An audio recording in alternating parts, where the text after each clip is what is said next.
Welcome to the Highlander CDH podcast, a show where we talk about tournament CDH. Real quick, before we get started, my tournament Highlander 3 is happening on September 26th at the Woodside Event Center in Broadview Heights, Ohio. It's a fun, competitive event where we celebrate the players by giving away booster packs. We have feature matches with random Swiss pods where you can win secret CDH staples from staple provider Dude Loot. And we always have great vendors and a full cafeteria on site all day. Last time we had 90 players, and this time I'm really hoping for that 100 player mark to get past. My conversation today is with Evan Glenn, a local Cleveland player who's most famous for his Glarb MOXFIELD list called Sir Croaks-a-Lot. And he's had a ton of success locally on many different decks, including Glarb, Rog-Ishai, and then most recently, his run at the Better Place Cookout last month on the Cabbage Merchant. So that's all the announcements we have for today. Without further ado, let's get into the show. Evan! What's up, man? Hello. How are you? Happy Tuesday. Happy Tuesday. Well, welcome to the podcast. Thanks for coming on. Thanks for having me. You got it, man. For people that don't know me and Evan, we play locals. We're locals. So I play you like every month at least.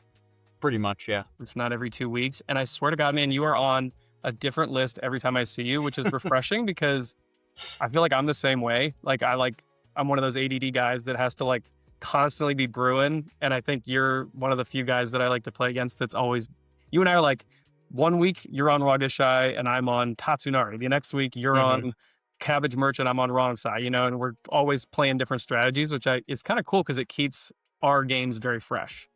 Yeah, absolutely. I'm always trying to do something different. I've had my runs with certain decks, like I tried Clue Farm and stuff like that to try and dabble with it. I've played Rog-Ishai, but I don't know, just something about it, it just doesn't work for me. I don't know. The turbo I end up plan? with one win, who cares, and then don't get top 16. So what are you gonna do?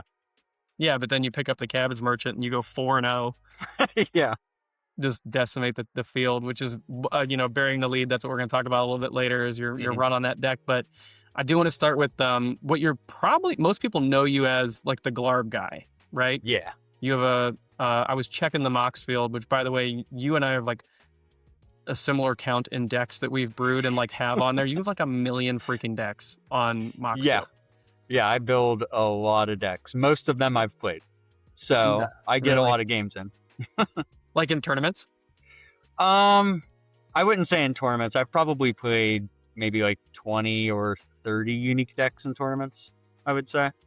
But a lot of online YouTube channels and stuff like that, or just playing with friends and stuff like that just to test out the decks. Yeah. So was Glarb your first CDH deck, or was it just the first one that you latched onto? Because we'll pull it up in a little bit. That's the one you have a ton of views on. I feel like a lot of people have read that primer. I included, I've read your primer on Glarb. And is that basically what got you into CDH, or was that just the first one you latched onto? So I started when my friend Josh, that also, Roberts, he decided to buy a Guida's Cradle and put it into his casual Animar deck. And that kind of stepped up the level of the entire pod. Got to the point where eventually we were like, okay, we need to start just playing decks and proxying and doing what we want to. Eventually, to cut out a lot of filler stuff, the first deck I mained and played in a tournament was Talion, the Conley Ward. Oh, nice. This is pre-bans, so there's a lot of land turn 1 Talion and then see where you can go from there. I went all the way down to Apex Gaming. It was about 4-hour drive, I believe, and I got 0 wins. I went 0 and 6 losses. Landed Talion turn 1 every single game, and it was removed immediately every single game. Jeez. So, yeah, it was a nice wake-up call. I realized people didn't like the commander, so learned that fast. I hopped into Atali and Obnixilis as my backup decks, and Cormella. Those were my main 4, and then the bans happened immediately after that. All my decks got demolished in my eyes. I tore them all apart and said I need to build something that wasn't affected by the bans at all. And ended up looking around and found Glarb. It didn't get hurt by any of the cards getting banned, was doing something interesting, and at the time there wasn't a lot of people focused on it. So I ended up just sleeving up a list based on some I saw on MOXFIELD, and the rest is basically history. Yeah, man. So Glarb's a really cool deck. I've never played Glarb in a tournament. I really want to. I've actually never played it at all. So it's something that I want to get into. I will definitely after this podcast for sure sleeve it up and play it. I have a better Sultai commander that is also Frog. It is a good one. I'm kidding. It's so bad, but it's my baby. And I love it. But I love that. That's awesome. Yeah, Glarb's cool, man. It's so we can pull up the list here and go through it. I love that is the journey that you took into the format, and I think it's worth like pulling up the list and just checking it out. So let me share my screen here and let's take a look at it. Let me know when you can see this. Yeah, there we go. Sir Croaks-a-Lot with the that's Doomsday in the background, right? Yeah. So give me the pitch. If I'm a newer player to CDH, or I'm thinking about a Sultai list, why would I pick up Glarb and play it? Like, what kind of deck is it? What's the advantage of playing this list? Give me the pitch. Well, I like that it's less scary than a lot of the other options. It's a lower to the ground generic commander that leads itself in many directions. I like that it can do a lot of different things that just amaze people every time. I mean, I see people constantly that talk about Doomsday and they're like, oh, I didn't even think about putting lands in the piles. Just little things like that.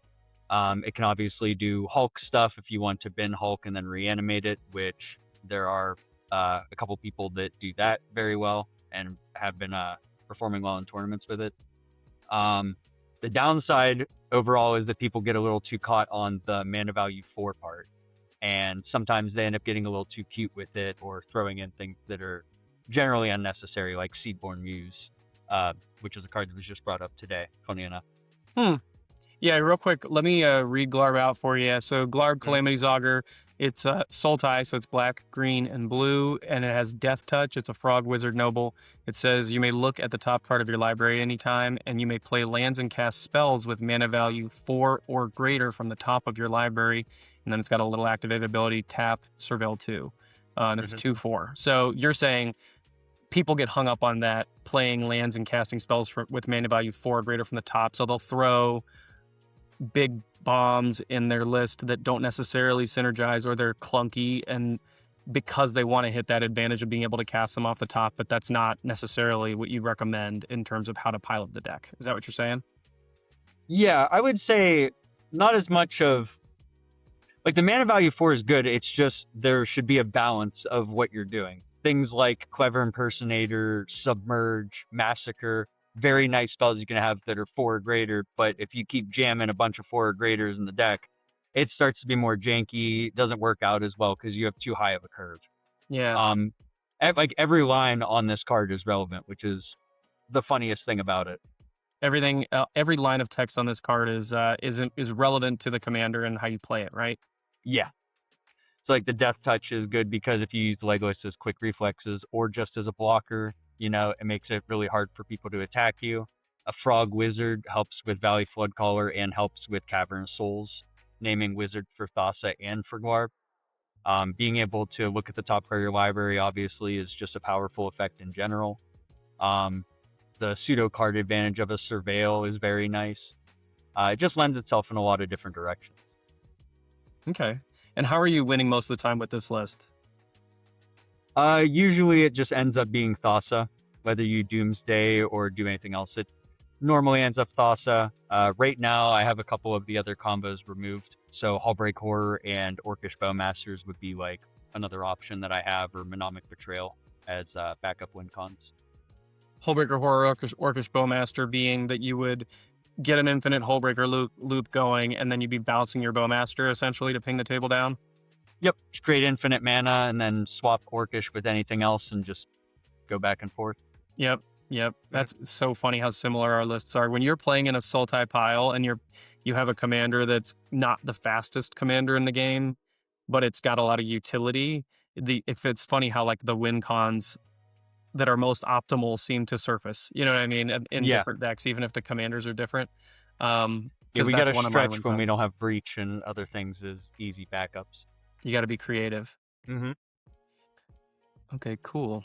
Oh my gosh, yeah. So there's a lot of cool bombs in this. So you have calling ritual in here, flash photography. So is this trying to do is the flash photography the Ristic plan, or is there another intended target for that in the list? Mostly Ristic plan. My deck is kind of built around our area, so it's a lot of control, counter magic, stuff like that. So if someone lands a Smothering Tide or a Ristic Study, I also went in on that. Okay, I'm loving Limdul's Vault. Is that because you have the Glarb Surveil plus play off the top option?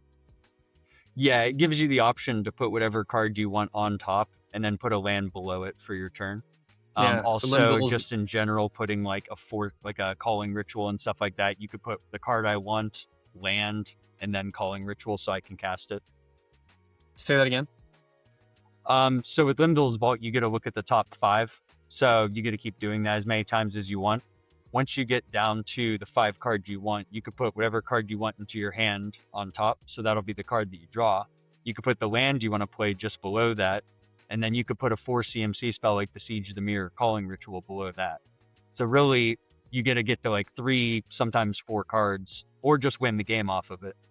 Dude, that's crazy. Mhm. It's almost like a little doomsday that you don't have to exile the rest of your deck, right? Because pretty of the much. Glarb, you like what you just said. So for people that don't know, Limdul's Vault's an instant blue and a black. That's it. Look at the top 5 cards of your library as many times as you choose. You may pay 1 life, put those cards on the bottom of your library in any order, then look at the top 5 cards of your library again. Then shuffle and put the last card you looked at this way on top of your in any order. So what you just said is insane to me. You can put the card you do this in your upkeep. Put the card you want to draw on top, put a land in the second slot, and then put a 4 CMC in the third slot, and you can do all of those things. Draw that card, play that land, and then cast that spell off the top of your library. Mm-hmm. Yep. Freaking nuts. Get that counter spell into your hand, put that Cavern of Souls or Sunken Ruins or something onto the battlefield, and push for a win. Jamming. Oh, that's so cool. Okay, cool. What else on this list should we focus on? I feel like things that make Glarb unique. I mean, other than being just a Sultai good stuff deck. I'm just checking. That's kind of the majority of it. My list is built around a little bit of different things, having mostly a focus on instant speed. So I'm on the Crop Rot, E-Zone, High Fate Trickster, Valley Flood Caller. So I'm trying to push for instant speed wins as much as I possibly can. Okay. Is there versions of Glarb out there that are more like No Bad Cards Kinnan, where they're like heavy Ristic decks? Or is this pretty much the optimal line here of it's a mid-range list that's trying to win at instant speed on turns 4 or 5? Yeah, I believe Logan from Critical EDH, his list is basically Thassa Decon, Mnemonic Betrayal as backup, and then the rest is just control, draw engines, no bad card style play plans. Got it. Okay. And you said Sunken Ruin, or no. What was the one land you said? Is there any unique like land utility lands that only Glarb gets to abuse? I don't know about just Glarb, but I'm doing quite a few. I have Cavern of Souls, which doubles up on both of the non-counter abilities. E-Zone for instant speed wins. Yep. Horizon of Progress, which can be a way to crack a Doomsday pile if I need to. Shifting Woodlands, being able to turn into a copy of something that Graveyard could be really relevant. There's a lot of fantastic options, and we could bin it with Glarb and help get Delirium, or just bin a Hullbreak Horror, make this a copy of it, stuff like that. Shifting and then Woodlands. Sunken Ruins is my big card for the deck. No one else plays it except for me. But when you're going for Doomsday, Besiege the Mirror, Thassa, and stuff like this, getting down to those blue pips can be brutal. So having an option to be able to turn a Calling Ritual black mana into 2 blue to cast Thassa is very important. That makes so much sense. Actually, that's an insane utility when you think about it. Any deck that's like Dimir plus, this is a really interesting option because you can, like you're saying, you can produce from 1 black mana, you can produce 2 blue, which is actually really good. Yeah, I mean, even just having another land in this has helped me put out like Thassa Decon turn 2 just to try and push for wins. Because like you said, turning a Dark Ritual into 2 blue mana allows for a lot of options. Yeah, that and Shifting Woodland is by itself almost is enough to play green. You know, like the card is so good, and I'm a little high on this because of my time playing Minstrel over the last 3 months. Like I've really been brewing Minstrel really hard, and Shifting Woodland is just the utility with this land. If you really, really like bake it into your list and make your list synergize with it, is so high. Like, oh, Absolutely. you countered I play this maybe turn 1 or 2. The coming in tapped is tough, but as long as you're like on a lower color green deck, it's not that hard to get a forest into play before you play this to have the mana. Or if you have any land recursion from your graveyard and this goes to the bin and you can bring it back, that's a really cool thing you can do. And then basically from there, oh, you countered my Necro, activate Shifting Woodland. Oh, you countered my Valley Flood Caller, activate Shifting Woodland on somebody else's turn, right? Like, the big one everybody always says to me in the Discord is Shifting Woodlands into Oppo Agent, which has never happened, but I'm always looking for it. Every game, I'm just waiting. The magical Christmas Dreamland. You're just gonna like entomb an Oppo just to have that combo go off and lose the game. It's worth it. Oh, absolutely. Oh, cool, man. Well, so you played this for a long time, right? This list, I remember you played it for most of like 2025, I would say. You were on the Frog. Yes. I've made a lot of changes to it, but this is where it currently lays right now. How do you feel like it's positioned in the meta? It does fine. The big issue is that it needs a little bit of time to set up. I mean, you're aiming, my goal is turn 2 Glarb, turn 3 producing some kind of engine, possibly pushing on turn 4. Doomsday is not really a good thing to play on turn 2 when you don't have anything set up, especially when the commander helps with breaking the pile. So I think that it's been tough because there are big difference between decks that are turbo decks like Ral right now and a lot of decks that just want to play 8 Rhystic Studies and sit behind all of that. So Glarb ends up somewhere in the middle of not fast enough to beat the Ral decks, but also sometimes those other decks can get in front of us with just having better combos, better card quality and stuff with, you know, Breach as an option or Rog in the command zone.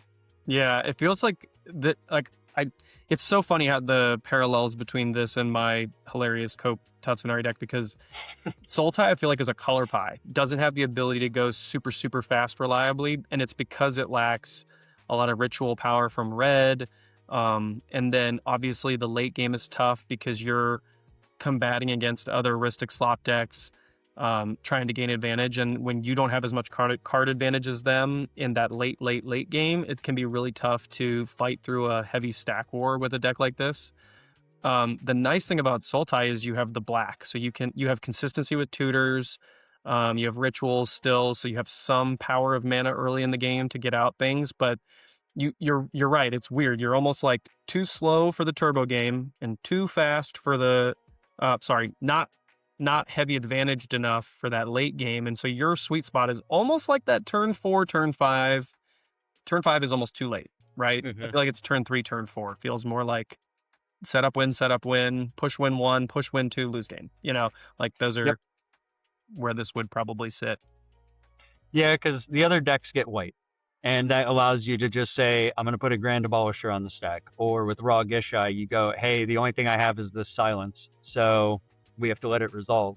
And then after the silence resolves, you go, okay, Born Upon a Wind, Breach combo, I win.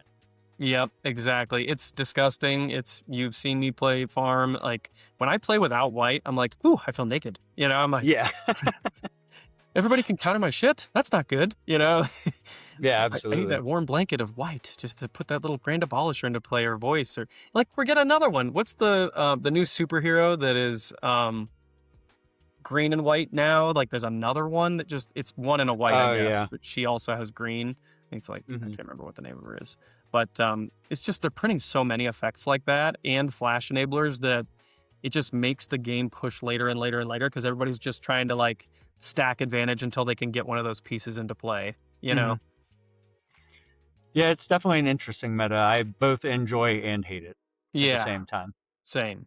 Yeah. And it's kind of funny, like, I wonder how, you can't really like tell everybody, don't play those types of decks because they win. So it's really tough to fight against that. But it's also, I think those decks create unfun games or like draws that force you to play for the entire round, even though you know the game's not going to end in a win. It's tough. I mean, you played Rog Ishai for a while, right? Yes.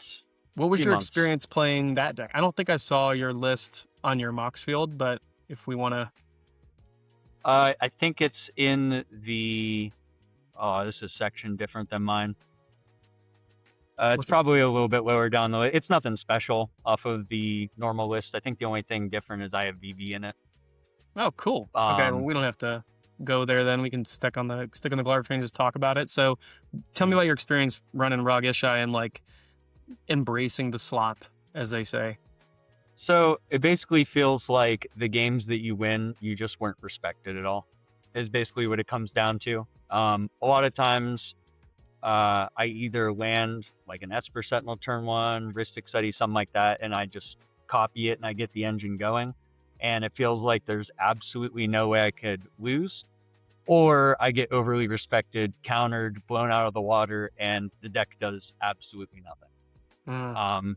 I think that when it first came out, I had a little bit more success with it because people were a little bit more loose about countering Rhystic Study. But I think Misplay at the Lake was the last time I played that deck, and I wasn't allowed to do anything all day. So it just didn't really work out. I had one game that I almost won, and that was because I put an Apple of Eden on the stack, and they fought over the Apple of Eden for probably 9 or 10 counter spells to try and not get it resolved. And, you know, I was like, whatever, I'll play my last game and see if I can maybe squeak in. And my last game was Arkham Dagson, Tyam, me. Oh my God, that sounds like the worst game of Magic possible. Yep. All three of them, well, 2 of them being locals and the other Tyam player being Bond, who is well known for coming up and destroying us at better plays before. So I love it was Bond. Fun pod, but not for me. Yeah, no way. I love Bond. The first time I played against that guy who was wearing a Burger King hat and sunglasses, and we had like it was a rough game because like we like went to time and he couldn't get there, and so him and I had like a little bit of a political back and forth. But after that, I picked up Tyam for a little bit, and I love that deck. It's just I can't stand not having agency in a game. So like that deck likes to put pieces on the board and then pass, and then so many times I've seen Tyam players just be like, I lost. And it's like, what happened? I didn't get the turn 1 Deafening Silence, or I didn't get the stacks piece into play that I needed to be able to get far enough in the game. And that, I hate that play pattern, man. Like, I respect people that can do it. I need to have some type of defense in my hand, you know, to be able to feel comfortable in a game. Yeah, absolutely. McFadden's been rocking that deck forever, and that's like all he plays. I don't get it. I respect it though, because it beats me sometimes. So, you know, what are you going to do? What are you going to do? All right. Well, so this is Glarb. I definitely think we'll put your deck list in the show notes so people can check it out, because you have a really cool primer that's got a ton of depth. Just so much going on in here. And I think doomsday is upon us. I just think it's cool, man. And I love people that put this much effort. I have a couple primers that are pretty long and lengthy, and this one's really sweet. So yeah, I've only put this much time in the 2 decks. That's it. It's just this and Malcolm Kedis. Those are the only ones I have primers on. Oh, really? We'll have to check out the Malcolm Kedis one before we're done too. Okay, cool. Well, let's pivot over to the belle of the ball, the new girl in town. I sent you a picture of my cabbages. Please respond. Okay, talk to me about playing the Cabbage Merchant. How did you hear like a podcast where you know this deck was featured, or did you pick this up yourself like when Avatar came out? And then bring me through the tournament that you played in July that I was a part of, and your run there, because spoiler alert, you went 4-0-2, I believe. Yes. In the tournament, and you didn't quite get to the end, but you ended like 5th out of 78 people, which is an insane run for a mono green 3 mana creature deck. So how'd you find Cabbage Merchant? Let's talk about that.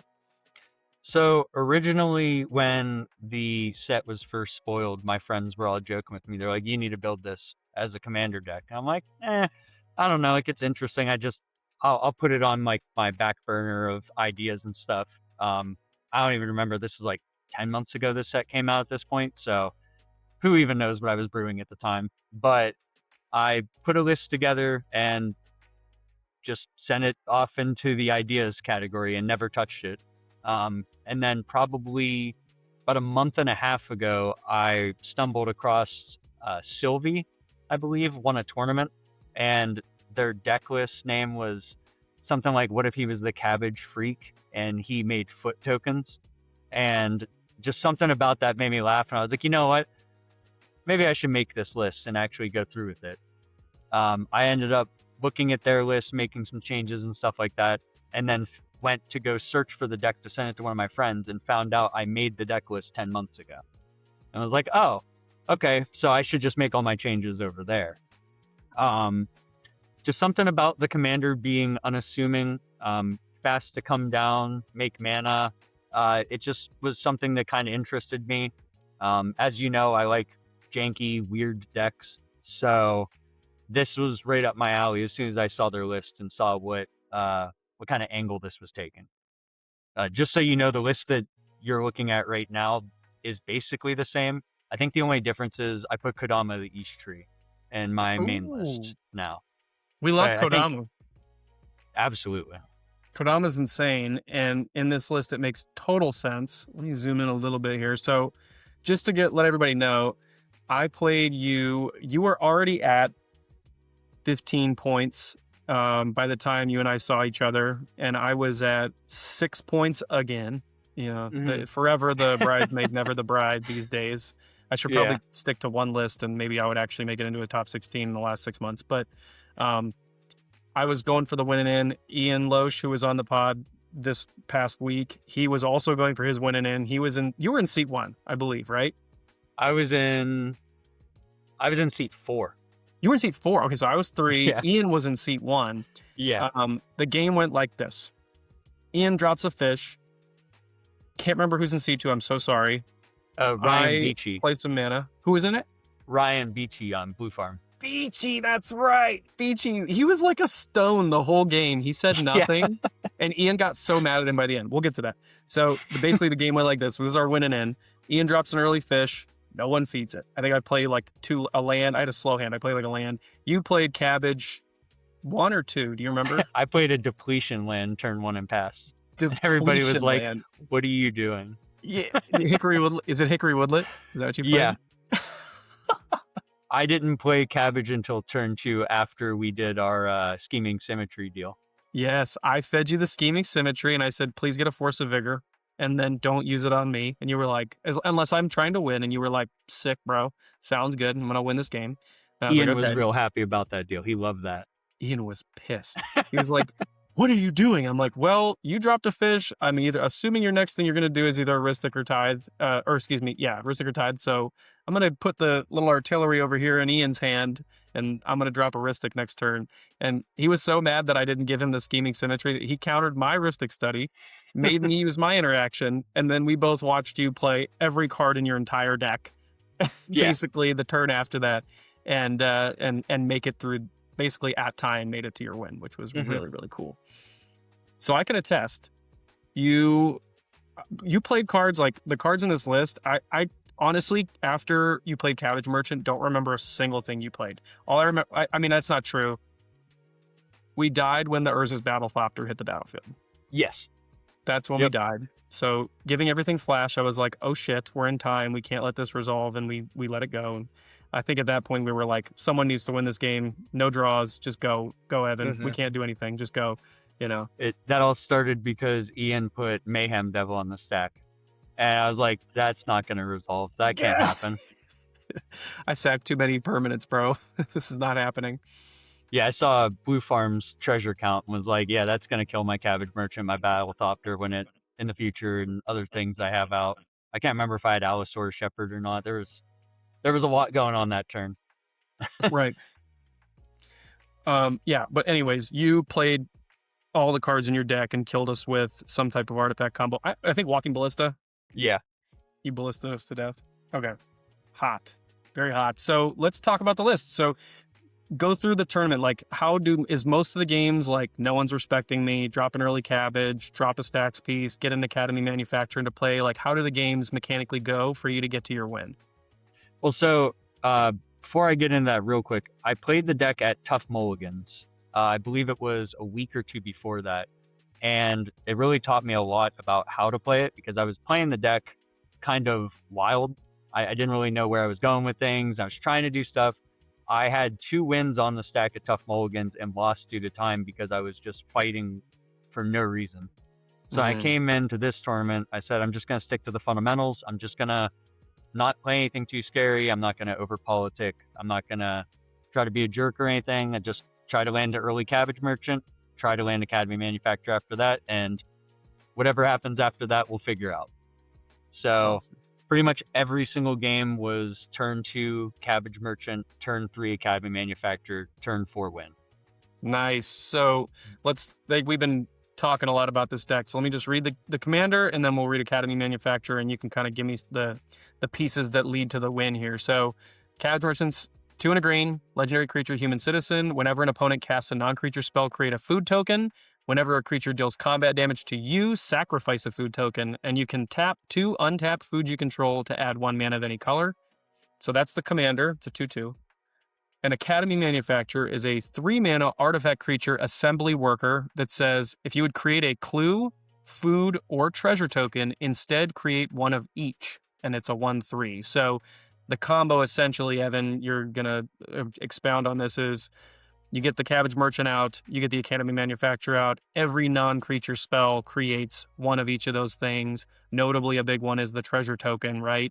But honestly, all 3 synergize together because your foods make mana as you accumulate them. Your treasure makes mana each time, and then the clues help crack to make the card draw happen, right? And then you're off to the races.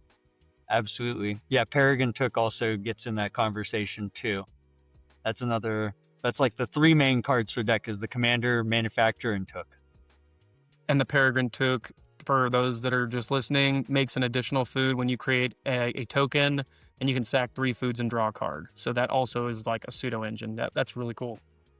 Yeah, I think the game that we ended up playing, I had the Commander, Academy Manufacturer, Took. I had, Steel Seeker out on the battlefield. And I had Jaheira on the battlefield. So every non-creature was getting me to look at 6 cards and was making 6 tokens. I just remember we were like so dead, and I knew you had it. And I was like, this man needs to resolve 6 triggers every time we do something. So I'm going to let you cook. So I was like, Ian, we're just going to watch this man go. And I said, Evan, you got to go. You got 5 minutes, man. And you were like, okay. Yep. That's kind of when the engine is at its very peak, because at that point, I remember Ryan put Born Upon a Win on the stack, and he was like, what do you think of this? I'm like, cool, you're just going to cast more spells. I don't care. Go ahead. I'm going to get more triggers. Yeah. It was, that game was great. And I think Ian gave Ryan like a talking to at the end. He was like, man, you didn't say anything the whole game. And I was like, he really didn't have much going on. It felt weird. Like, he did progress his board, but we were both almost like taking up so much air in that game between Ian and I that it was really tough for him to even like get a word in edgewise. You know what I mean? I feel like that, at least that's how I remember the game going. Ian was trying to command the game, and then I was trying to catch up to him, and we kind of had a little tete-a-tete. And then by the time we got done battling each other, you had progressed your board so much that the 3 of us couldn't do anything, you know? Mm-hmm. And I think Evan was kind of waiting for his moment as well as you were, but you had just accumulated so much more value than him that his Born just meant nothing. You were like, okay, I'm just going to bury this Born on the stack, you know, or whatever the next spell you try and cast is. Like, go ahead, resolve your Born. That'll just give me a little more mana. And then I'll just put more stuff on top of your next spell, you know? Yeah, absolutely.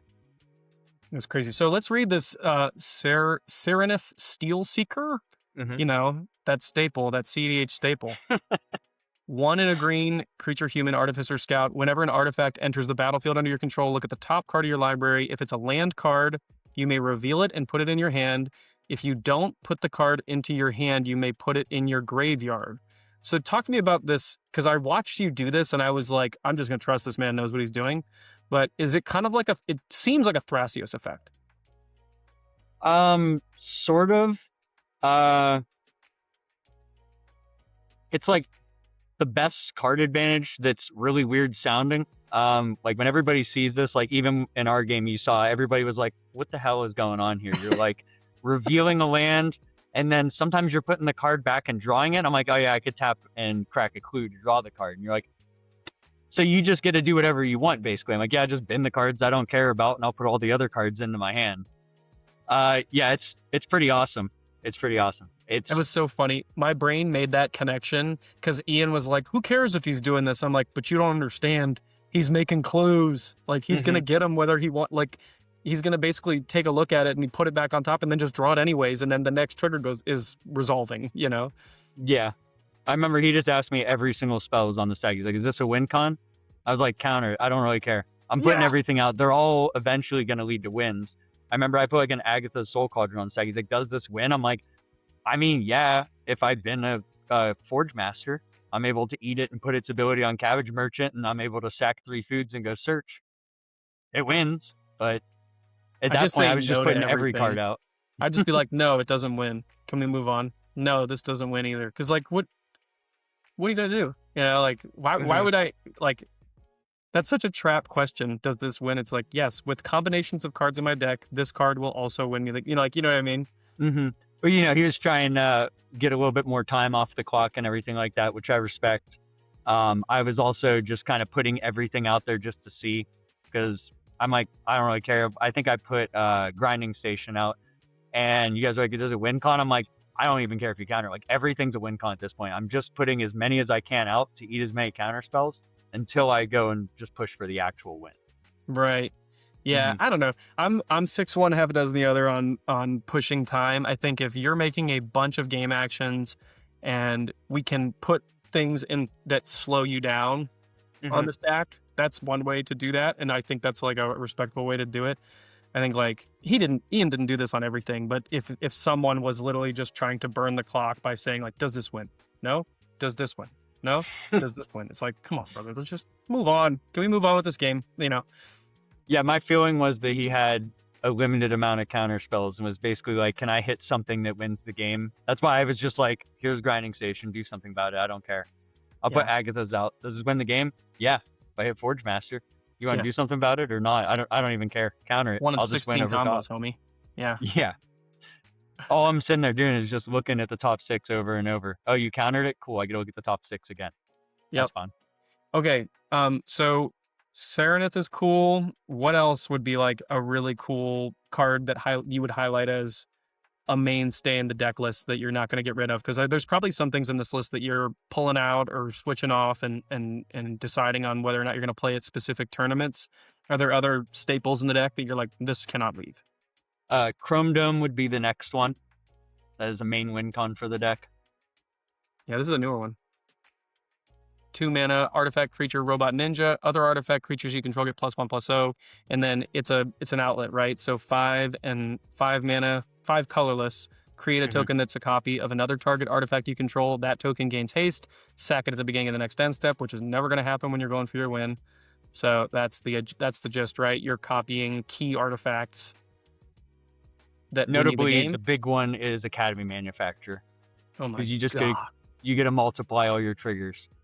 We had a game, it was in my 4th pod. It was me, Rogthras, Kinnan, and Stella Lee.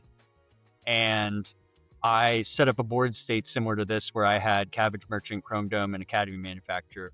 And I passed, someone ended up casting a non-creature spell, I believe it was Stella Lee, on their turn. I created 2 copies of Academy Manufacturer, which is when the math starts to get really complicated because it starts to go to the power of 3 every time that you create them.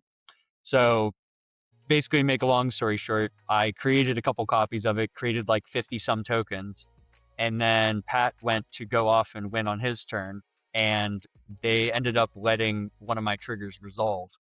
And I was like, okay, you guys are all cool with it. Okay, before the trigger actually resolves, I'm going to Chrome Dome Academy Manufacturer 13 times.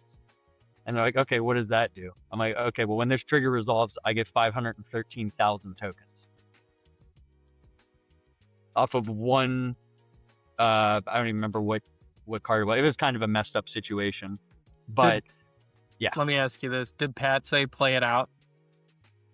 So it was kind of weird because the Rogthras player had a Rhystic Study. I had my trigger. Pat went to go win, and he put his Cerulean Wisp, I believe it is, with Solita wins, and he copied the trigger, had that at the very top of the stack. The Rogthras player asked if they could draw off a Rhystic Study, and Pat said yes. So he drew off of Rhystic Study and put it in his hand. And then he tried to have his ability resolve. And we said, well, you know, technically he drew off of it. So is my Cabbage Merchant going to trigger then too? Because you let him draw off a Rhystic Study, which should technically not have happened yet. I told him... Here's him, right? So it would have been Cerulean Wisp, Rhystic Study, Cabbage Merchant. And then the original Cerulean Wisp down at the bottom. Oh. But, I'm not even on the screen. The copy of the Cerulean Wisp, Rhystic Study, Cabbage Merchant, original Cerulean Wisp. Yep. But because he said that he could draw, he let him draw. I told everybody at the table, I said we should probably just call over a judge because you can't really put a card back. I don't know what card you drew because you already put it in your hand. And Pat was like, no, it's fine. You can just let the Rhystic Study resolve. And I was like, okay, well, if you're letting Rhystic Study resolve, then you kind of have to let my trigger resolve or else that wouldn't be fair. Yep. And he's like, yeah, sure. I'm like, okay, well, now I have 513,000 tokens. So. Oh, no, mistakes were made, you know. Yeah. So I was like, okay, well, now I could just draw my whole deck. He's like, is this in response to my Cerulean Wisp? I'm like, yep. Oh, poor Pat. Oh, and then it became kind of like our game where I was like, I'm going to do this. Okay, cool. That resolves. All right. Now we're down to Cerulean Wisp. No. Not more spells I'm going to cast. No.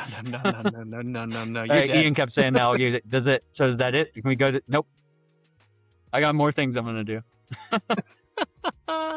I don't remember the actual math of what I ended, but I ended up casting Second Harvest after that for comedy. So it would have been whatever 513,000 is to like the 13th power. So the judge was standing there laughing and disappointed because somebody did the math at the table. Jeez. All right, talk to me about Kodama. Why are we putting Kodama on this list? I understand the brokenness of how many permanents you put on the board, but is there deep thought around Kodama coming into the list, like specific cards that it synergizes with, other than just insane amounts of permanents hitting the board? It's basically that we're at a point where the turbo decks are going to do the turbo thing. There's not much I could do about it other than have the stacks that I do in the list, which is pretty good and pretty relevant, slowing them down. But when it comes to the Rhystic slot meta, it's nice to have something that just can win through it without having to deal with it. So if I have a Kodama out, it's a way to get lands onto the battlefield, which there are a lot of utility lands you'll see in the list that are very, very broken. But also with Flash, just being able to put whatever I want onto the battlefield and then follow up with something else is incredibly broken, especially when you consider Chrome Dome and other things are going to be like high priority pieces for people to hit if I'm trying to win. Mm-hmm. So let's talk about the utility lands, man. I mean, that all makes perfect sense. And the way I was thinking about it, so I play Tymna Kodama, and in that list, Kodama is it's not like an afterthought, but it's a late game piece. So you're really trying to get down like an Esper Sentinel in turns 1 and 2, or some type of broken stacks piece to develop your game some more and get mana enough to put Tymna out, draw a bunch of cards, and then Kodama in that deck list is the finisher. You put Kodama out, and then you can do these really cool combos with Felidar Guardian and Restoration Angel and Body Snatchers, and it's a Protean Hulk list at the end of the day. But you can abuse the Kodama ability to put those pieces into play that you need to put in and cheat a bunch of mana. But it's a late game piece. In this deck, I feel like it's much more reasonable to get a turn 2 Cabbage Merchant out and then have more than enough mana on turn 3 to put a Kodama into play and and next card, because you're just making so much mana with the Cabbage Merchant. So like, as you were talking about the synergies and everything, I'm like, oh my God, it actually is reasonable in this list to play a Kodama on turn 3 reliably, right? Yep. It's also nice just being able to put things like Emergent Zone stuff out. If somebody casts something, I get a Cabbage Merchant trigger, I get a trigger for 0, put E-Zone right onto the battlefield, crack it at instant speed. A lot of things I feel like that enables, but I haven't actually played any games where I've resolved it yet. It's always just been like a nice thought of kind of, if I accidentally draw my entire deck, I can put Kodama out there, and then I could put all my lands onto the battlefield too, which Gaia Reach is one of the ones that always seems to get stuck in my hand because I forget that I shouldn't draw my deck and have this stuck in my hand. Yeah. That's probably not a good idea because it literally can't do anything. So Gaia Reach Sanitarium is a legendary land that can tap for colorless and then pay 2 and tap, and each player draws a card, then discards a card. And we've been talking about Kodama for the last 20 minutes, and I forgot to read that too. Kodama of the East Tree, for those that do not know, is a 6-mana legendary spirit. It has reach, and then the ability is the special part. So it's a partner, which is cool. But it says, whenever another permanent enters the battlefield under your control, if it wasn't put on the battlefield with this ability, Kodama's ability, you may put a permanent card with equal or lesser converted mana cost from your hand onto the battlefield. And so the cool part about this is play Kodama, play Academy Manufacturer. That will trigger Kodama. You did not put Academy Manufacturer in with a Kodama ability, so anything in your hand that is 3 or less, you can put in with the Kodama ability. And the reason it's so good in this list is you put so many tokens into play, and even though there's 0 mana, that allows you to put in any land in your deck into play because lands have no mana value. So that is what you're talking about, is basically cheating out those utility lands is using Kodama's ability. A lot of people do more traditional Kodama combos with like Tireless Provisioner in high power casual. So Tireless Provisioner puts a treasure into play when a land hits the battlefield, and that is an infinite loop. So as long as you have lands, I guess it's not an infinite loop, but you can put a treasure into play and then put a land, and when you put that next land into play, it creates a treasure, and then if you have another land, you can put that land into play, and yada yada yada. So examples of how this card is busted.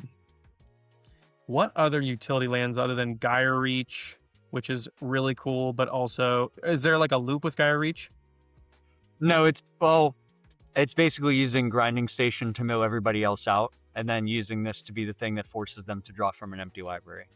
Got it. So you don't want to have an empty library. You want to have cards left, but you're going to hit the Grinding Station.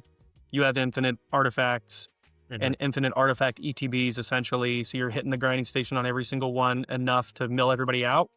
Which I guess you can use Mutation Font and Clock of Omens to create infinite tokens and then mill everyone out. I usually stop at 5 cards left in library just to be safe, just to have it as an option. Just pick this baby up right here, baby. Yeah. Japanese Clock of Omens. A lot, like every land is important and serves some kind of weird utility. I would say the most important is probably Fomori Vault. That one is extremely broken when you could get it to work in a deck, but in this deck, it oftentimes is discard a card, tutor for what you want. Yep, because you have so many artifacts into play.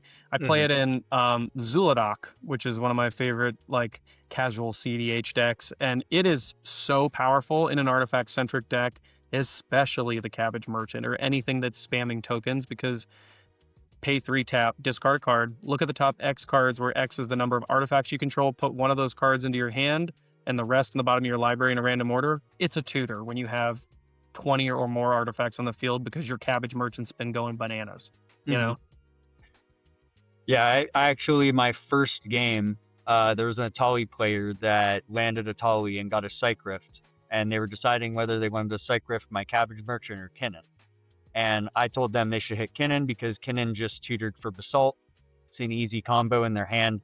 They might have an outlet that's reasonable. They wanted to hit my Cabbage Merchant because I had Fomori Vault. So I ended up politicking them, just saying like, hey, I won't activate it. I'm just going to go to my turn, play a land, play 1 card and pass. I won't fight on it. It won't be a win con. It ended up being a Jaheira, which was Force of Willed. And I was like, reasonable. I'll pass. Yeah. Pass. But Yeah, this land was scary enough that they were willing to hit my Cabbage Merchant instead of Kinnan with Basalt in hand. So it's definitely a scary land. And I don't argue against them for that play because I had a pretty scary board state at the time. Okay, I was going to say, I'm like, you must be leaving something out because Kinnan with Basalt in hand, ignoring that is wild to me. But yeah. Talk to me about Okina, Temple to the Grandfathers. Why is this in the list? This is one that everybody in the Discord was talking about. It can buff the commander. It literally saves the merchant? Yep. Everybody was like, well, it gives it +1/+1, so it makes it harder to kill with Orcish Bowmasters. Yeah, that's funny, man. I love it. Am I missing something else? Like, well, it's a green land, so it takes the place of a forest. So it's hard to argue against. I was like, yeah, I guess it is better than a forest. I think it's a legendary permanent. I think something fetches this up. There's Time of Need in some people's lists that can fetch up a legendary card. I don't know if that's part of the reason that they're playing that. I'm going to remember after this podcast what card I'm thinking of, but something pulls a legendary out of the library and puts it into play. I don't remember, but green, tap, target legendary creature gets +1/+1 until end of turn, and it just taps for green. Dope. Also, the coolest art I've seen in a while. Yeah, it's pretty awesome. What the heck is Rat's Other than Edge? that, I mean, you could literally just hit every land if you want. Every land is important and does something weird. Or yeah, I'm like green. Looking around going, I mean, most of these I get. Abstergo is graveyard hate, right? Abstergo can get you back a historic card to your hand, so any artifact or legendary permanent, basically. Including the Okina, actually, now that I'm thinking about it. That's funny. That might be the card I was thinking about. I guess it does exile all graveyards, huh? Yep. That's pretty cool. Anti-breach tech. It has never come up to me yet. Listen, man, you got to graduate from the mono green to the mono nothing, to the colorless deck, and then you'll realize every little inch, every little micro advantage you can get matters. Why are you playing Rat's Edge? What a cool card. All right. So you can use Mirage Mirror to have it become a copy of a land, right? So if you have Chrome Dome, you can make infinite Mirage Mirrors, you can make infinite Rat's Edge, and you could deal infinite damage to people. That's disgusting. Yeah, there's a lot of weird combos that when you draw your deck, you're like, I'm just going to keep putting stuff out there until one of them sticks. I'll get there. Wait. Mirage Mirror works with any land. What else can you do to destroy the table? What other lands? You can destroy all lands. You can make infinite strip mines and blow up everybody's lands. There's another artifact that can be used to exchange control of a non-land permanent that a player controls. So you can steal every permanent they control and then destroy every land if you want, and then present a win at second main phase if you would like. Or you just pass. Yeah. And laugh, Just be like, go ahead, I don't care. Have fun. Yeah. I'm going to kill you with commander damage. I'm going to kill you with your commander. While also owning everybody's deck. Cool. Oh my God, this deck is so fun. Oh no, you're going to make me play this too. This podcast is the best and worst thing that's happened to me because I'm just going to play everybody else's deck and never get a win ever again in my life. Well, we'll see. I'm sure that I'm going to walk in there and they're all going to be like, oh, you're the Cabbage Merchant guy. And I'm going to get cooked. I'm ready for it. I don't even care. Whatever. Who cares? People are going to forget about it in like a week. Don't worry about it. We'll play this video. Everybody's going to remember it. And then by the time the next month comes around, they're going to be like, oh yeah, how does that thing do the thing? I don't remember. We'll see. I top 4 Heliod, top 4, and then 0 wins, 0 wins. Oh no! The fall from great heights. Nuka-Cola's sweet. This is a combo too, right? With Took, yes. Maybe because you sack 3 foods with Took and then create a treasure token. So every 3 food you create a treasure? So it'll all be individual triggers. So you'll create a treasure, create a treasure, create a treasure, but Took will also create a food, and a food. And then you sacrifice those 3 to create 3 more treasures and 3 more foods. So it basically gives you infinite tapped treasures equal to the cards you're going to draw. Got it. Which when you have everything in your hand, you just pivot over to another combo, basically. Okay. So how did the list go? Like, talk about the tournament because you went like you did really, really well. Let's go over to. I'm pretty sure I got you here. This is the tournament. You ended Hmm. fifth with 20 points, a 30% opponent win percentage, which is awesome. Um, let's kind of go. If you remember the rounds, we don't have to like hover on them, but Yep, if you I have remember, notes. I have general notes on all my wins. beautiful. Hmm. Okay. So how'd you do round one? I'm gonna try and find you here. There you are. You won this Yep. one in seat 3. Yeah, round one I was seat 3. We had Rog Kydell in seat 1, Gesundheit. Kinnan, me, and then Atali. So immediately we were all like, what the heck is Rog Kydell doing? I'm like, I know there's some untapped shenanigans, but I'm not too familiar with that. Basically, all like every other game, turn 2 Cabbage Merchant, turn 3 Cabbage Manufacturer, just kind of slowly building up value. Ron landed Atali. We had that talk about what he should bounce, what should happen from there. And it ended up getting back around to my turn. Like I said, I played Jaheira. It was countered. I was like, whatever, not a big deal.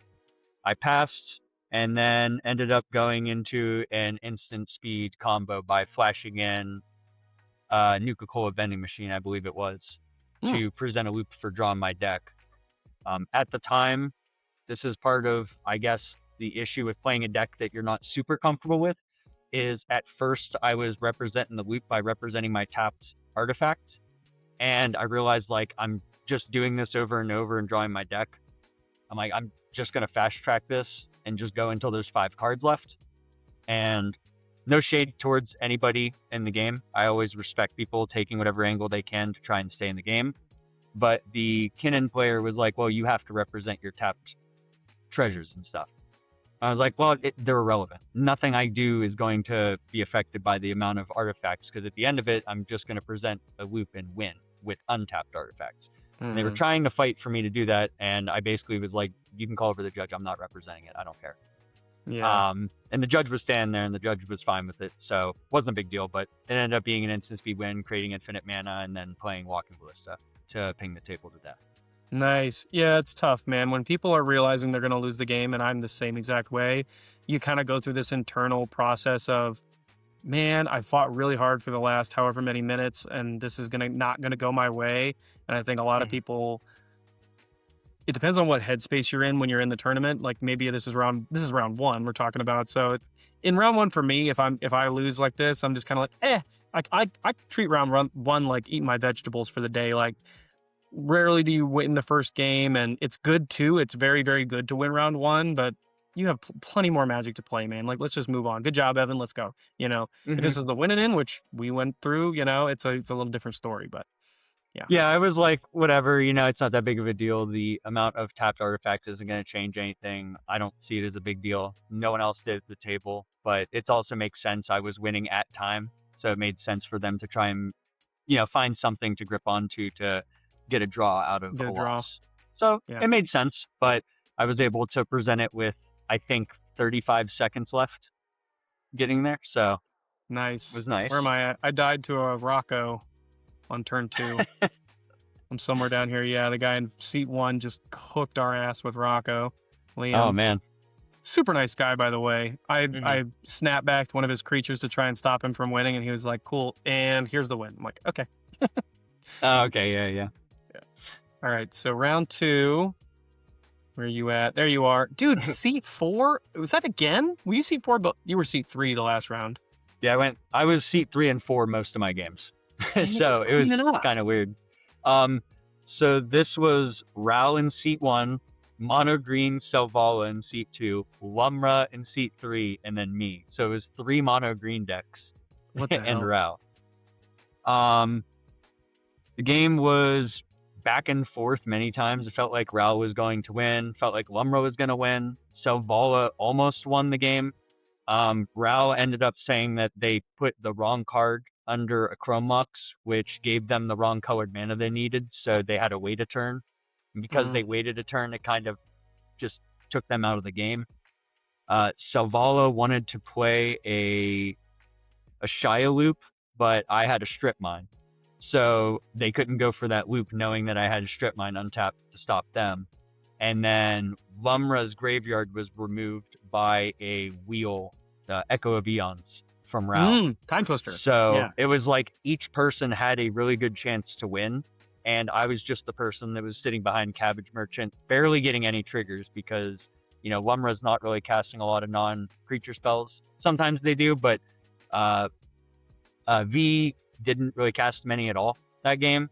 Savala, I don't even think casts a single one. They may have cast a Soul Ring. But the Rao player was like, I need to push and try to do something. So they pushed and fed me a ton of things, and it ended up being just another instant speed win, presenting with Ballista. Was that like through a Rao attempt? Is that how that happened? Like, did they just push you so far into the game that you went over top of them, or was it just between turns or something like that? Didn't really matter. Yeah, it was while they were trying to storm off. I believe I had Academy Manufacturer out, so it was just Cabbage Merchant, Academy Manufacturer, go ahead and push as far as you would like. Wow. And then I think there was a point where, if I remember correctly, they were getting ready to flip Rao, and I was like, okay, well, with that, now I'm going to go for my thing. Nice. Like, I'm not letting you flip. I know how this goes. Right. Oh, too cool, man. All right. Well, that's round two. Nicely done. Let's go over round 3 here. Where are you at? I'm pod 1. You're pod. Oh yeah. What am I doing? You're up here. You're just chilling all day at the top. This was, like imagine falling off the top of a mountain is what this game felt like. Because I went from a win at instant speed, 35 seconds left, felt great. Went to that game, saw everyone else get a chance to win, was able to pull away. Sat down at this pod thinking I was seat 1, and Mulligan thinking I was seat 1. And then went all the way down to 3 cards, went to go draw for turn, and got told I was in second seat. So, didn't even get a chance this game. The person in seat 4 was Yoshi Thras, and they easily went away with this game. I mean, they popped off with a very good start, and I think I played like a turn 3 Cabbage Merchant, and that was it. Yeah. Isn't it funny how, and I'm not saying you did this, but I'm kind of asking, you win a couple games early in a tournament, and then you kind of just get complacent because you're just so happy with how you're performing that you're like, oh, I'm floating on clouds. And then you get into like game 3 and you get your freaking cheeks clapped and you're like, okay, I'm not all that in a bag of chips. I'm actually a normal person, and that hurt, Yeah, and this one really sucked because I was like, oh, I've never won 2 games in a row. I think maybe one time on Glarb I've done that, but I was never 2-0. So I was like, oh, this is great. And then, immediate kick in the nuts all by myself. Yeah. And I was kind of annoyed because I was talking about it. And I said, I thought I was seat 1 or whatever. And someone walked by and they were like, well, that seems like a skill issue. You should play better. And I was like, I'm 2-0. I'm trying my best. Whatever. I was like, so it was kind of tough after that. I was like, oh, please don't take this over into game 4. I was like, I got the 2 wins. Just chalk this up as all my bad luck for the day. Yep. Ride into the next game. Try not to focus on it. All right, let's go to round 4 because, spoiler alert, you took this one. Yeah. So this was pretty textbook. Like I said, played Cabbage Merchant, played Academy Manufacturer, and Pat, as you know, he's the person that likes to command the table. So he starts talking immediately. Yes. So I put Academy Manufacturer on the stack. He talks a player into subtletying it. So it goes back up on top of my library. I'm like, whatever, I'm just going to cast it again. I go, cast it again. I'm fighting over just trying to get this Academy Manufacturer to resolve. Meanwhile, both of the other players are showing Pat their hands. And I keep telling them, like, hey, you guys need to stop. Like, you cannot give Pat this information. Like, yeah, you do not understand that he's going to win.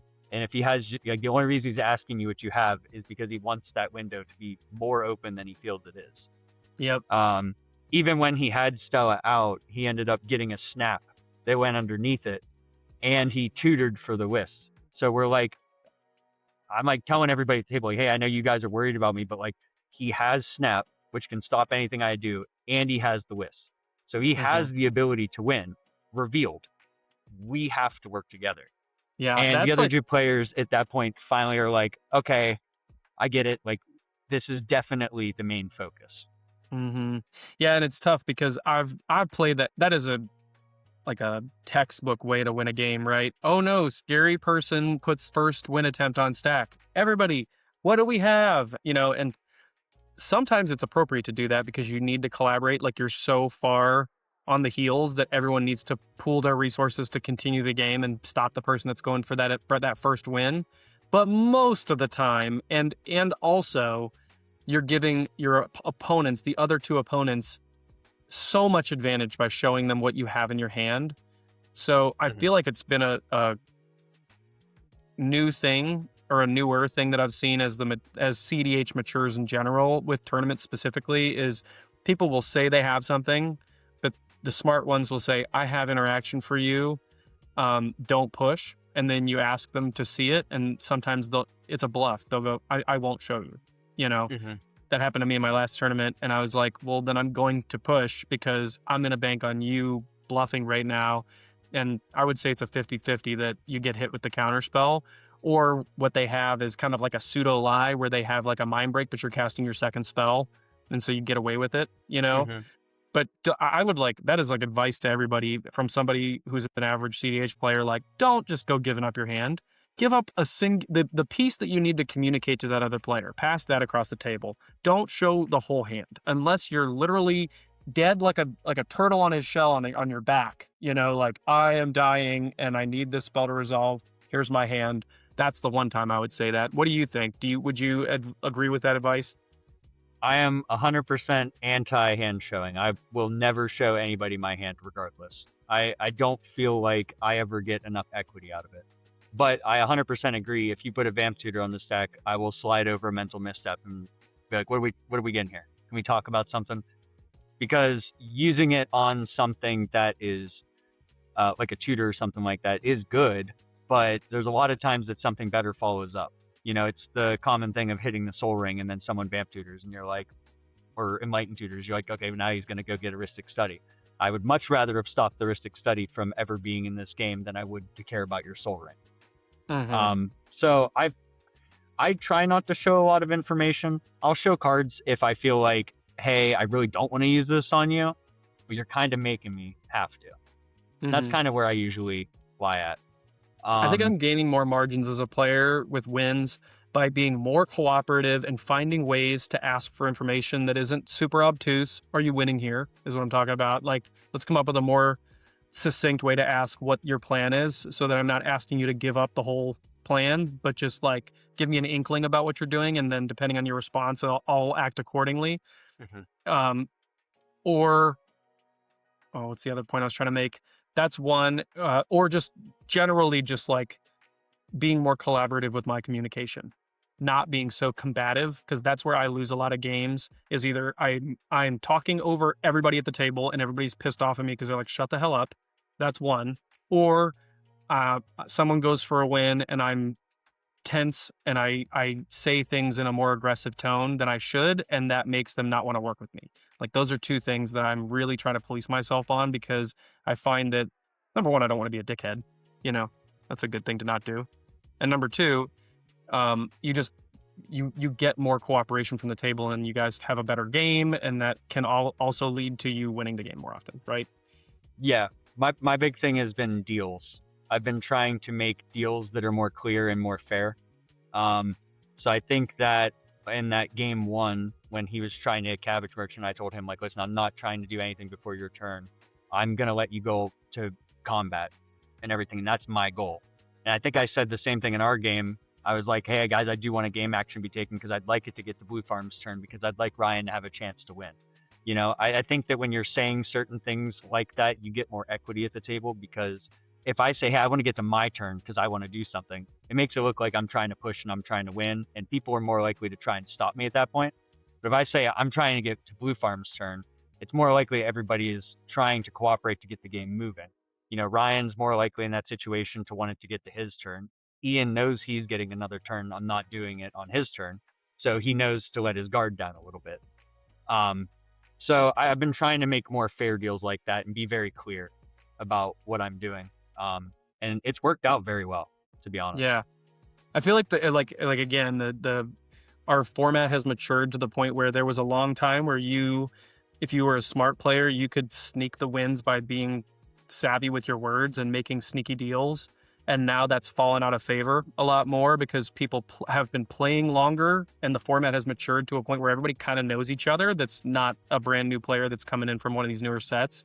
So the gotcha people, and I'm one of them, I've done that before, 100%, of course, we all have at some point to try and get a win. The gotcha players have to stop doing that and like leaning on that, like using their words to trick people because it leads to negative equity.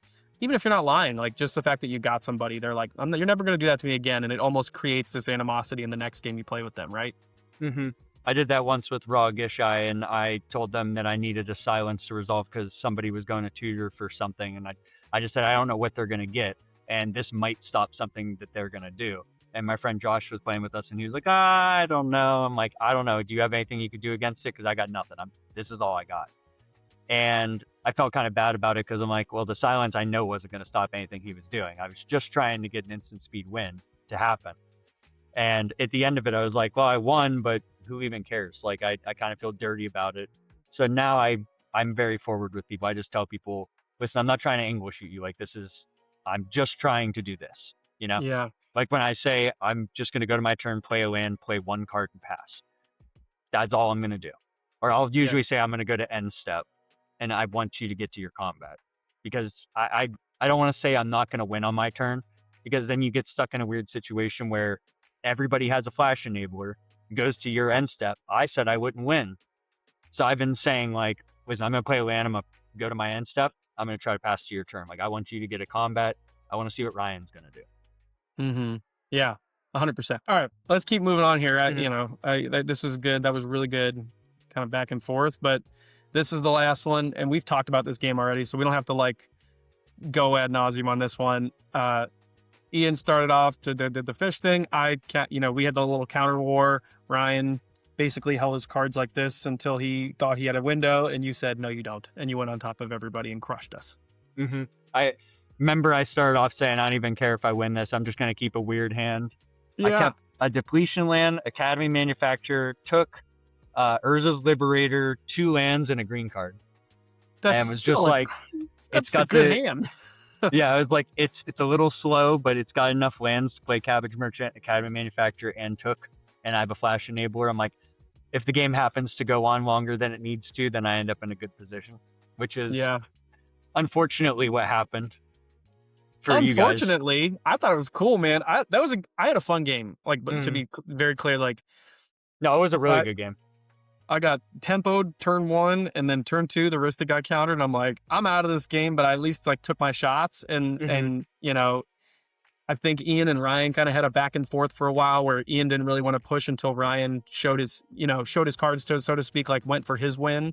And because we were all kind of in this, I mean, I was shooting my shots, so I don't, but because we were all in this like Spider-Man pointing the guns at each other, you were able to just like build. Like every turn I remember looking at you and you were like, another advantage piece. And I'm like, I can't do anything, pass, and the other two were like, I refuse to do something, and that's they were doing the typical like, hey, does Academy Manufacturer win? And that's where I love to say the best part of the deck, which is no. My deck wins off of 3 and 4 card combos. So you're not gonna lose right now if that's what you're worried about. And then Ian's like, cool, I passed. Yeah. It's like, great. All right. Well, the historic run had to come to an end sometime, right? And unfortunately, I did want to ask you about this game because I didn't get to talk to you before you took off, but you were in Pod 1, Seat 1. You're God on Earth, right? In terms of our format. And then you're up against Hunter, Jamie, and Tyler. How did this game play out? What happened? Can you kind of just break it down for me? Yeah, so basically I kept a hand that was turn 1 Cabbage Merchant with the ability to tutor up the Academy Manufacturer. And I played against Jamie, that was the Yoshi Thrash player that won the game that I messed up completely. And Tyler was also in that exact same pod. He's playing Anala at the time. Hunter is very well known for playing Arkham in our area and doing really well at it.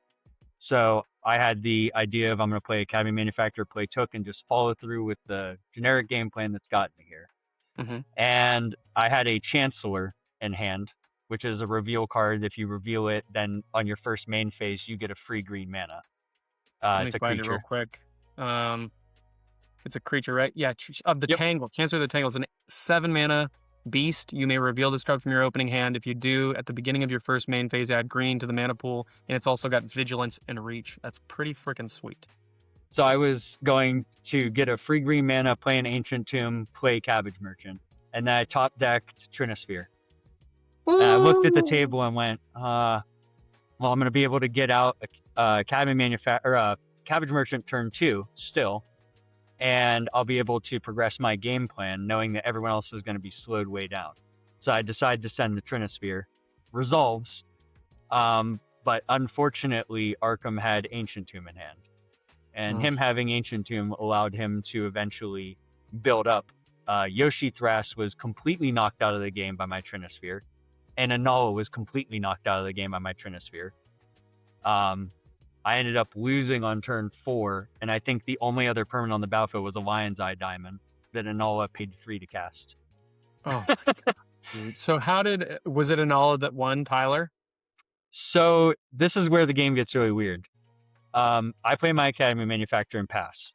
Hunter has a Metalworker out, reveals a ton of mana, and equips an Umbral Mantle to it, which allows him to pay 3 mana to untap it, which he reveals the 12 mana, create infinite mana, and also importantly, it gives +2/+2 every time you untap it.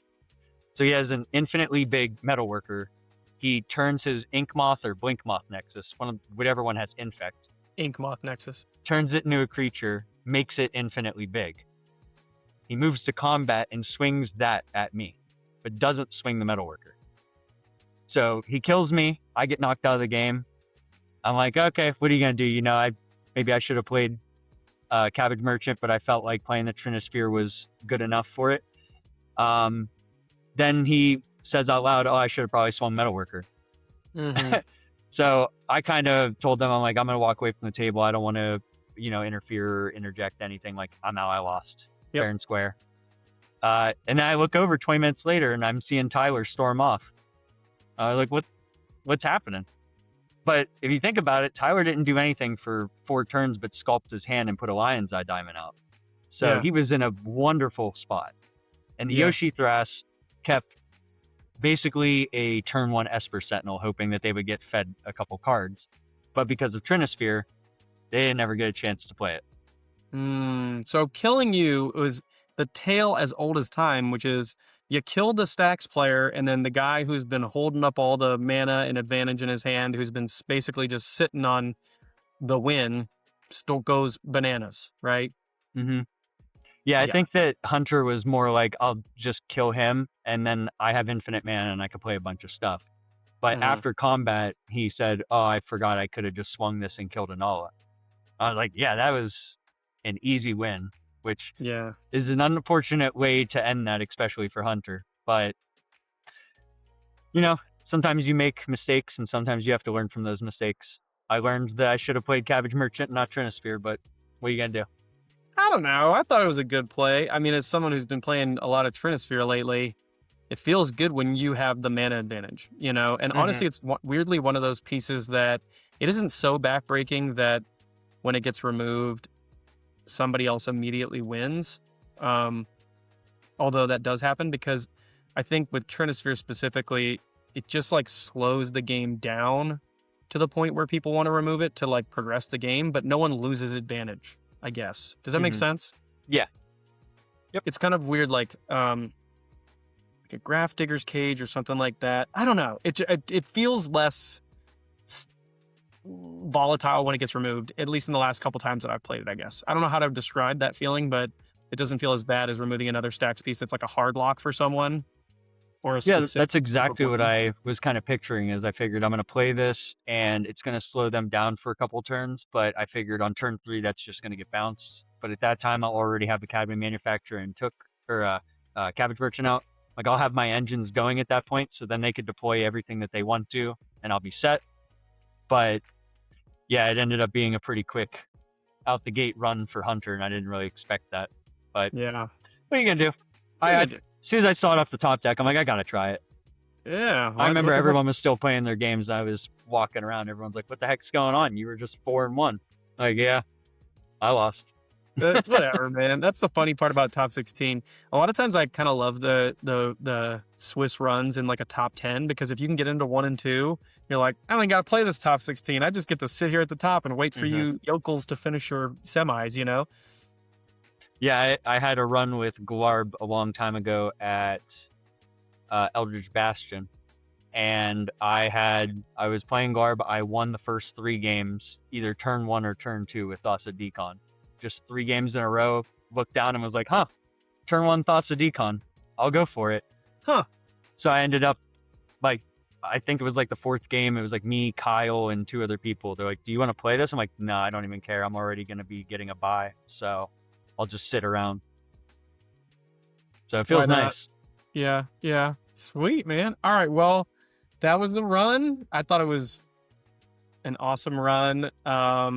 The last thing I had was, do you want to check out your Curiosity controller or no? Sure, we can go over it. I just know it's a newer commander, and I saw as like one of your favorites, and I also love Commander Guff, which I believe this is him, correct? That is the Wild Research enchantment. Yep, that's Commander Guff. That's the character. Sorry. Oh, okay, yeah. I went deep. That's the Commander Guff, the character from Magic the Gathering. Yeah, but he's on Wild Research. Yeah. What is this list? I've heard a lot of people talking about Crystal, the Inhuman Princess. I know you said you were brewing it the last time I saw you. So tell me about the list. Like, what's your thoughts on it? How's it been fun brewing the list? Like, give me your thoughts. So I felt like I've always wanted to be a control player, and that's kind of where I've been leaning most of my decks. Glarb, Malcolm Kedis, Rog Ishai, all Italian? heavily Italian, plus all the other ones I've brewed throughout the years and stuff like that. They're always like heavy control. And when I saw this is exactly what I was thinking about, was like, oh, so now every counterspell draws me 3 cards if I put a Curiosity effect on the commander. As soon as I saw this, I'm like, I'm brewing that. I'm sleeving it up. So it's already been sleeved. I haven't played any games with it yet, but I've been goldfishing it. Crystal, Inhuman Princess, 1 red, green, flying. She's a legendary Inhuman noble hero from Marvel. Whenever you cast a non-creature spell, Crystal deals X damage to each opponent, where X is the number of colors that spell is, and she has tap, add red, green, white, and blue. Or blue, not and. I wish. But it gives you the colors, right? It's sans black, essentially. Yeah, it's essentially a little bit worse Vivi, but you get 4 colors instead of 2. Hey, Vivi with silences is dope. I like that. Yep. So and it's blue. just, I'm still changing a lot with the list. There's a lot of cards that are in the sideboard or considering that make perfect sense for the deck that just aren't in there right now. So I'm still trying out a lot of weird things. But essentially, it's cast enough non-creature spells or play a Hullbreak Horror Loop and win. Got it. Is there a Curiosity in the list at all? Does this affect with Curiosity or no? Yes. Down in the enchantments, there's a few of them. Fitting Eye, Curiosity. Keen Sense is a fun green Curiosity effect. I was trying to brew Aragorn the Uniter. I believe also does the pinging thing, and he's in these colors, but she is much easier to cast, right? Yeah. And she's a mana producer as well, which is really cool. But it's the same concept, right? And I think this is a very underexplored archetype that good pilots can really excel with, and it isn't Rhystic Slop. Even though you play the copy enchantment, you can also copy Curiosity, right? Yep. Or Keen Sense. That's really what you're trying to do, is burn the table out and storm off, right? There's a lot of card advantage in it. There's a lot of weird synergies and stuff. The Jeskai Ascendancy and Song Creation being absolutely amazing cards. Like Vivi would love to have this if it could, you know? Yeah. Whenever you cast a non-creature, creatures you control get +1/+1, untap them. Whenever you cast a non-creature spell, you may draw a card. If you do, discard a card. What? And it's a blue, red, white Jeskai Ascendancy enchantment? Yeah, just untap my Mana Dork in the command zone and allow me to loot a card if I want. Absolutely. It's like a build your own Vivi, you know? Yeah, the thing I'm worried about most with the deck is it seems like the game plan is basically play Commander turn 2, land Curiosity effect turn 3, which you're going to be slower than the turbo decks. It's kind of hard to beat a turbo deck knowing that you have to set up a couple pieces. And also, if you have your commander out and you put a curiosity effect on it, that's the moment where everyone's got a red flag out and they're all looking at you. So I'm kind of curious on if this will be a commander that I can play similar to Glarb, where I can be a little under the radar, and then when people realize it, it's too late. But I don't know. As soon as I saw it, something about it just jumped out to me. Can I give you my opinion? Absolutely. Live on a freaking, you're going to say, you should be like, no, and just move on with the podcast. Yeah, exactly. Like I was going to say, the instant section is exactly what my opinion is this is a heavy control list, and it's almost an afterthought putting the curiosity in your commander, because I think maybe if I was to pilot this or like brew this deck, it's so hard because it's 3 mana for the commander. So you're almost,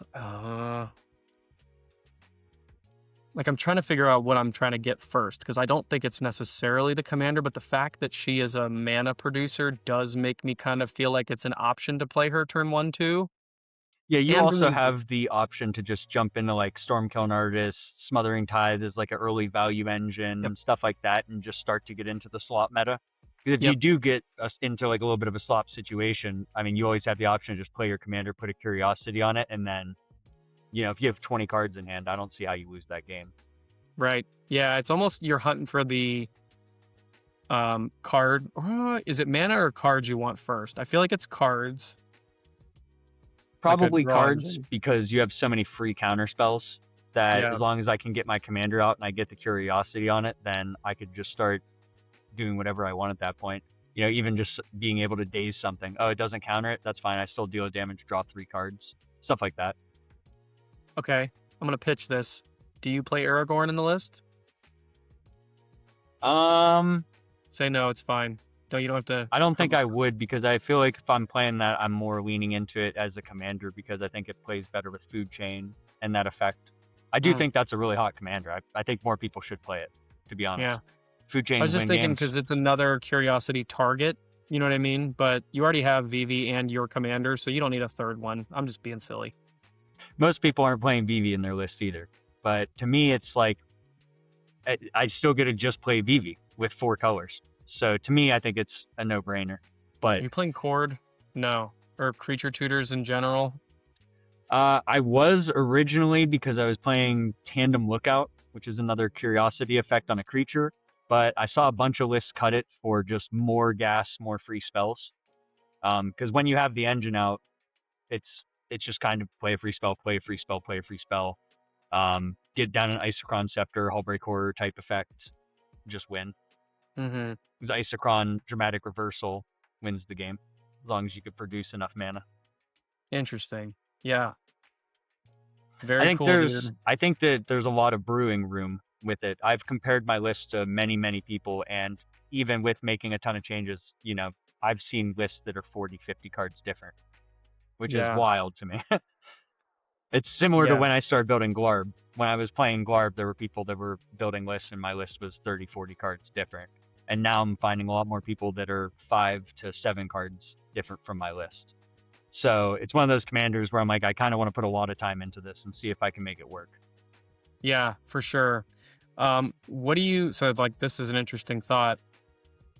A topic we can get to now is the next BNR is on the 30th of, I believe it's Monday. Well, you know, we're recording this the week before. Do you think do you have any predictions for that? And at the time this comes out, it'll already be out. So it'll be kind of funny to see if we were right. If Jeweled Lotus gets unbanned, dude, I wish. With Crystal. I would love Jeweled Lotus to be unbanned. I think that it's a pretty reasonable card. I think that if Jeweled Lotus is back in the format, people have more reason to play more removal, because you get the riskiness of playing your commander early, but if it gets swords or blown up like it did for my Italian 7 games in a row, you get blown out of the game. So it's risk and reward for that. As far as if it'll get unbanned, I don't know. I would love for it to, but I don't think it will.